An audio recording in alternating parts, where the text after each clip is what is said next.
let's take a look at some of my matches against Assassin, also known as, how does he go?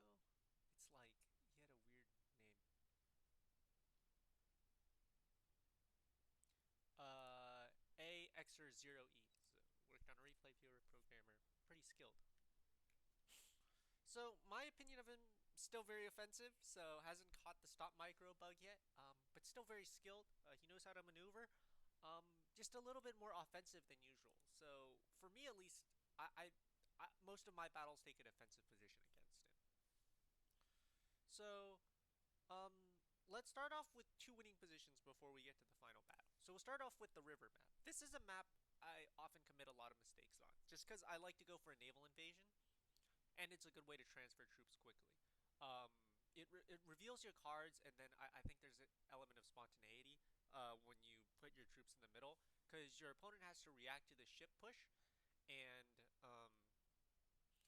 they just have to react to it, and because you give them information, you can do all sorts of troop transfers. So because I push him in the south, he sees that I have troops here, and I push them back in the north again, and so that gives me a two troop advantage up in the north up here, which means I'm going to be a disadvantage in the south. So strong side, weak, strong side in the north, weak side in the south. Very dangerous because I don't pull my tanks back, so obviously I'm going to get punished here, but I'm kind of busy managing the north, so I don't really care. I'm getting naval invaded, which is always risky. Thankfully, I have troops back here. And then, yeah, I'm outnumbered, so definitely not surviving this very well. I retreat my lights in a bad way, so that actually gives him an advantage to steal the tanks. But instead, I'm pushing in the north. He gets his troops encircled very vaguely. He makes a small error here. He calculate he has a light unit and a tank against my light unit. So I mean, I get a tank killed, and already I'm starting off at a deficit. So with this, I think he tries to pull off something fancy, or he's worried about this tank here. So he gets himself encircled, and this basically just kills this unit. It's not completely dead, but once this tank comes in, I mean, it's still a 2-on-1. If he plays this right, he could escape this light unit here. Meanwhile, a lot of battles are up in the north. This light unit is overextended, and then yeah, these guys are gonna come in and clean it out. Not encircled, just overextended. So yeah, there's the 3-on-1 battle that I'm looking for. I pull the tank back to the city. I'm a little conservative, so I get another tank killed, and the advantage is 50,000. And we're gonna see how Assassin pushes his advantage here. So more battles. I'm gonna kill some light troops. The north is obviously weak on his side, and my strong side is weak side is the south. I need some sort of tank or heavy unit holding the city here. Another encircled unit, which sucks. I'm going for the capital essentially. Not quite successful, but it's an interesting tactic. But yeah, so lays off some pressure. This is a nice push. Just got overextended. And then we're gonna see if I can encircle, which I think I eventually do. Yeah, so that saves me for a little while longer. I'm cutting that 30,000 deficit, but it's still a long ways away. There's a defender's advantage, so I do get some nice encirclements, thankfully. But if Assassin had more troops in the south and committed to this push, I would be in a lot of trouble. I would probably even lose this city potentially. City defense is always interesting. So another encirclement here. Almost lose the city again. Thankfully, I do some nice maneuvering while I'm micromanaging stuff in the north, and just more kills in the south. So this southern place is turning to be the deathbed of a lot of his troops. So we have a northern push. He has a lot of troops here. I sense minor weakness with troops here, but I don't have the forces to commit, so I have a lot of unhealthy forces. So Assassin is definitely outnumbering me. You can see my funds accumulating, which is never a good thing. Fund management will win you games in the long run, so make sure, like, micro is good, that tactics will win you battles, but fund management is how you win in the long games, especially some sorts like this. So I have tanks on city, so they're healing, yes, but that's also accumulating funds, which means I'm not building units. It takes 2 light units for one tank cycle, so the south is pretty much impenetrable. Um, so if I were to defend, I would defend in the north. If I were to attack, I would attack in the south. I could kind of sense weakness sort of here. So I move a lot of my light forces here, which may be a mistake. I'm going for a naval invasion. This lake has been the death of me so many times. I've committed so many mistakes because of this lake. I mean, he almost gets himself self-encircled again. But yeah, this naval push is always a favorite of mine. A lot of things you can use, and I think this is going to get me in a lot of trouble. So I'm playing this a little bit cautiously. I'm not as aggressive as before, but this is a nice troop transfer to catch him off guard. Uh, it does weaken a lot of my forces' morale and units, though, because it just costs something to launch a naval invasion. And really, that didn't do much for me. And I'm still accumulating funds, which is never a good thing. So yeah, I'm probing for his attack. I'm trying to figure out where his tanks are. So I find he has tanks in the south, so I attack in the north if I'm going for an attack. Uh, I just don't like the southern push here. I think it's too dangerous and it's very easy for him to rotate troops. So I want to attack in the north here, where even though he has tanks, it's going to take him a while. So I take this northern battle, and I'm already down 20,000. So not the best idea to attack when you're behind. So I start building troops. I build tanks because I know I'm gonna be in here for the long battle. I'm betting that this is gonna take longer. And then a lot of water stuff. I often get caught up on this lake here, so I'm about to lose this light unit. Still probing to see if I can find weakness in the south. I don't find anything, so Assassin is going to cleanly take his advantage. Well, it's a 20,000 advantage, but I'm going to commit a lot of minor mistakes that basically give away the game here. But yeah, Assassin knows how to take advantage of it. I basically lose two tanks in the north, and it's going to be very hard to come back from the deficit because two tanks is nothing to scoff at, and then more light units are in danger in the south here. So yeah, I try to rescue this one tank, which is not happening, but I do rescue one. Still retreating is one of my weaknesses, so that's why going on the attack for me is always very risky. Another two tanks potentially getting encircled. Do they? No, I pull it out. Luckily, this light unit is in the water, which is not helping me. I lose another two light units, and my defender's advantage is going to be very weak since I'm behind by 60. I sense weakness, so I go for this open city, which becomes closed. If I had a second troop supporting it, I could take it, but I don't. So unfortunately, this light troop is going to die, and that's the last of my push. And we'll speed this up because at this point it's basically just him cleaning me out. What are we at? 10x speed? Okay. So there is this massive encirclement because he's busy in the south trying not to lose the city, and I intentionally take advantage of the fact that he's not paying attention for this minor encirclement. So there's a last stand. I mean, if I notice, I should be able to get these two cities, but I know he has a lot of light units in the back, so I'm trying to kill as many units as I can in the north here. But all that is just going to equalize the troop count, and that's not actually going to move me toward a victory condition. This doesn't push me any closer to the cities. I'm still down a city, and I'm encircling with whatever troops I can, but I know I'm outnumbered. I'm about to lose even more troops. A lot of my troops are very unhealthy, and there's not much to say here. I mean, I have a lot of funds, but if I had more troops, maybe I could do something, but not with the health and the troops that I have. So I'm basically just here to kind of kill units, and it's the beginning of the end. I mean, we equalize, but in the long run, he's going to win, and, he's a good enough player that there's no coming back from this. So it's pretty much a surrender state at this point. So we're just watching the last. I'm trying to see if I could get back the city, which I won't. And at this point, there's no point in continuing. I could, but it's just gonna take a while. So I end the game there. Let's see some two other ones. So that's the second match we played. The first match is interesting. This is an interesting map. This is a nice river. I explored some tactics here, which I learned because of Assassin. So we do a classic push in the center. Red wants to retreat because blue has four tanks in the north, so there's no point in things. So it's just you need to get a good retreat off, and almost immediately, heuristically or statistically speaking, these two cities are almost always open, just because they're so far away from the front line that for early players they almost never put a garrison on the city. The smart move is always to retreat these two units if you want to play a defensive battle and fight in the north, especially with blue. I do think you should be retreating these light units. It's just there's a lot of unpredictability with that, so it's interesting. So while you're distracting them in the north with this, you usually pull off a naval invasion like this. Obviously, blue notices, so I'm going to pull back to this island. But this island is going to give me a nice jumping off point with the light units I've acquired in the north here. So he pulls these four tanks here, and then as I said before on my openings, red is a very nice retreat. What I can do is go for this backline open city, which is always an interesting thing. I've won a couple battles going for this backline city because the city's almost always open. So as I said before, you need to when you're doing invasions like this, you have to distract your opponent. And obviously he's going to go for a naval invasion, which is really smart since I'm retreating all my troops. Unfortunately for him, I do have troops in the back, and I get this, so he should be attritioning. Yeah, he's attritioning right now. I don't know what he's losing, but he's going to attrition troops because I have one of his cities. So I'm basically going to play this opening advantage here because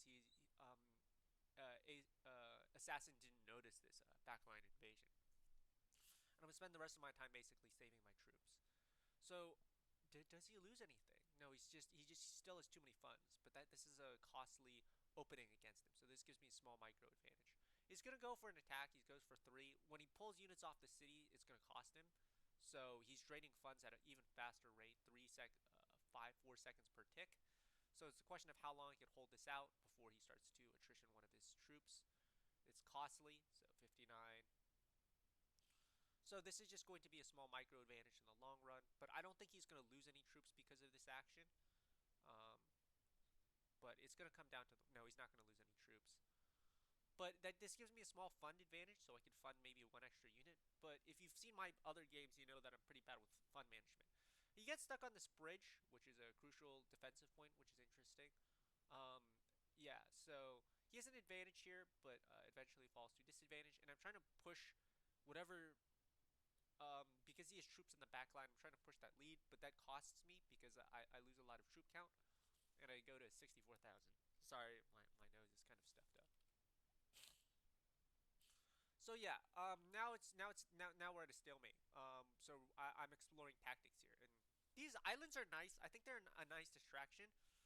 In one of my early games against Mr. Gabod, there was this northern island map that you could do naval operations on. So when you put a unit on this, it allows you to go for this sort of encirclement in the south, but you need to get it off correctly. Um, it's just really hard. So yeah, that's why you don't want these two units there in the long run. And so this is a very hard map to push. There's a lot of naval invasion opportunities, but it leaves you open. So it's not even fun as a cycle map. That's why it's not really fun. But if you could catch your opponent off guard with various tactics, definitely it'll give you an advantage here. So I'll speed this up because there's nothing interesting going on. Some more naval invasions. I'm trying to look for opportunities, but I know he is a pretty his unit count is pretty high, and he has more troops than I am. This is his first mistake committing to the north. If he was going to naval invasion, I think that northern naval invasion early game would have been his best opportunity.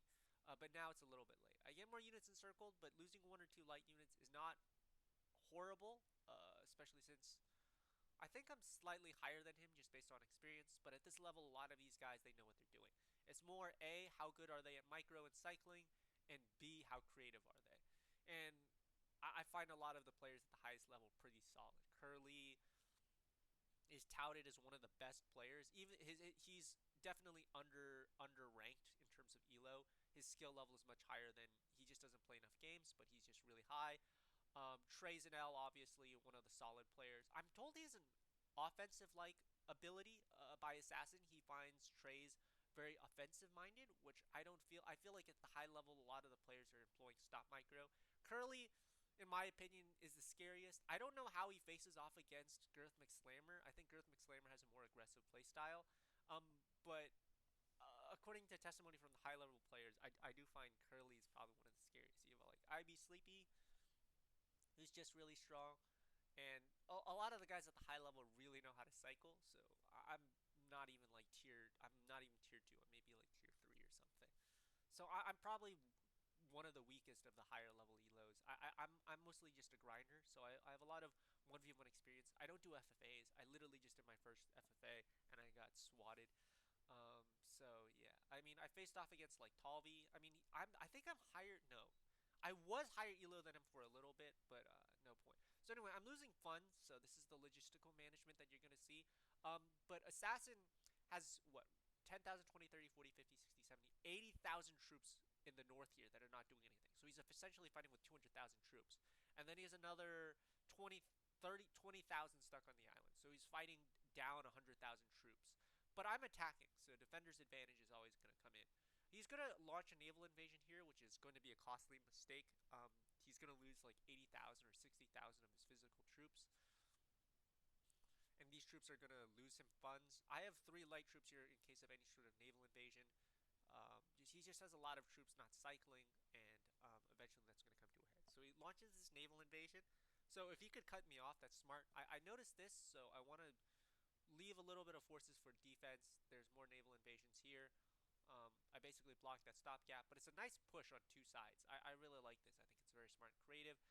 But I'm just going to counterattack by taking this bridge and encircling his units. The question is, do I have enough to actually go for encirclements? And I think the answer is yes. I think it's competitive. He could have moved this tank over, killed some of my light units. I guess he just didn't want to fight. Not a fun map, in my opinion. Very hard to cycle. Um, yeah, if you have strong micro, definitely a lot to do here. Give me 1 second.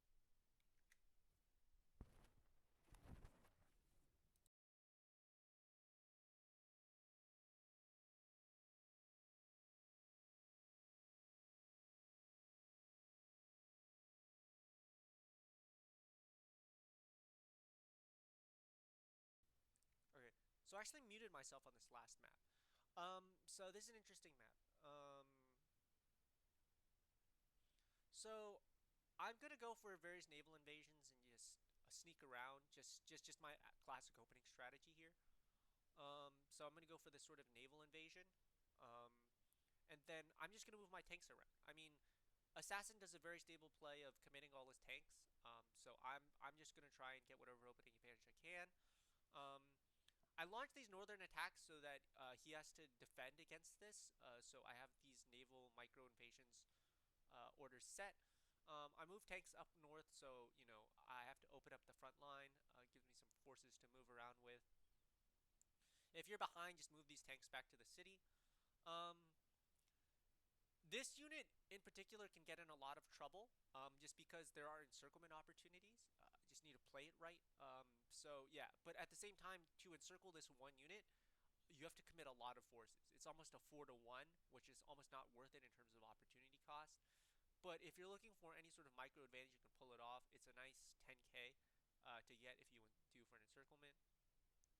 So he's pulling forces off, so he doesn't really notice his naval invasion, which is timed just really well. I should actually be going for this instead of the backline city, so a little bit of a micro mistake. But I roughly know that you can pull troops to this city very easily. So there's that encirclement that I was talking about in the south, and then this northern attack is going to proceed as well. I mean, he has 6 tanks not sitting here, not doing anything, but I have a lot of cities open, so it's a very scary opening. I need to pull this tank back. I don't really know where this needs to go. This unit here is kind of stranded, and then, I mean, he's forced to commit 4 units in the back.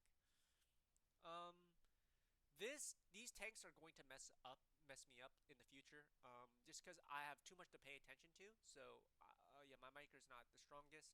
I do get one encirclement, but I don't think it's going to mean much because, as I said before, these tanks are just going to ruin my day.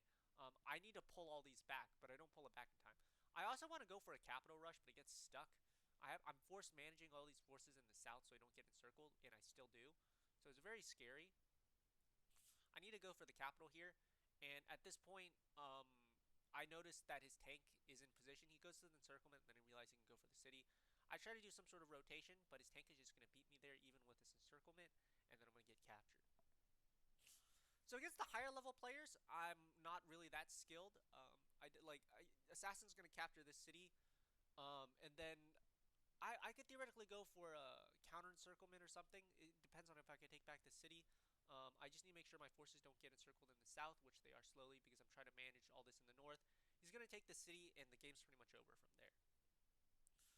So against the higher level players, I'm not really that good. I think I peaked at around 36. I mean, this game's pretty much over from here. So, I mean, I could fight off against my own, against Blocka and Assassin. They definitely just need an elo grind to get a higher ranking. Um, but yeah, yeah, so I lost pretty handily. So Assassin's, I think, definitely top 100 material. I don't know about his micro, but he's pretty solid. I just like to play more unique strategies and just experience on maps. That's usually how I